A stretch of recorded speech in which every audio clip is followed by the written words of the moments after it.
আজকে একজন বন্ধুর বাড়িতে খেতে এসেছি বন্ধুর বাড়িতে এসে দেখি বন্ধুটা আমার হাঁড়িতে রান্না করেছি। তাই হাঁড়ি থেকে গরম, গরম ধোঁয়া ওঠা সাদা ভাত নিয়ে নিলাম। দেখো কত সুন্দর সরু চালের সাদা ভাত। সরু চালের সাদা ভাত খেতে কিন্তু আমার খুব ভালো লাগে।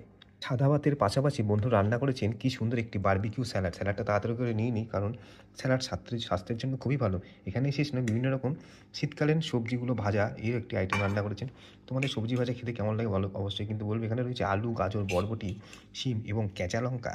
এখানেও শেষ নয়, তার সঙ্গে রান্না হয়েছে এটা হচ্ছে গিয়ে ভেজ ডাল। একটুখানি ভেজ ডাল তাড়াতাড়ি ভাতের উপর নিয়ে নিলাম। ওয়াও! দেখেই জিভে জল চলে এলো। তার সঙ্গে রান্না হয়েছে আলু পটলের তরকারি। আলু পটলের তরকারি তোমাদের কেমন খেতে ভালো লাগবে অবশ্যই কিন্তু কমেন্ট করে জানাবে। প্রমাণ সাইজের আলু আর প্রমাণ সাইজের পটল দিয়ে আলু পটলের তরকারি। ওয়াও! Very beautiful. এখানেই শেষ নয়, তার সঙ্গে আজকের বিশেষ আইটেম চিংড়ি মাছের মালাইকারি। দেখো কি বড়, বড় প্রমাণ সাইজের দেশি চিংড়ি দিয়ে আইটেমটি রান্না হয়েছে। সবথেকে বেছে, বেছে বড়, বড় পিসগুলো আমি তাড়াতাড়ি করে নিয়ে নিলাম। এই এতগুলো আইটেম দিয়ে আজকে আমরা খাওয়া-দাওয়া করব। তোমরা আজকে কী দিয়ে ভাত খেলে অবশ্যই কিন্তু কমেন্ট করে জানিও বন্ধুরা। ধন্যবাদ বন্ধুরা।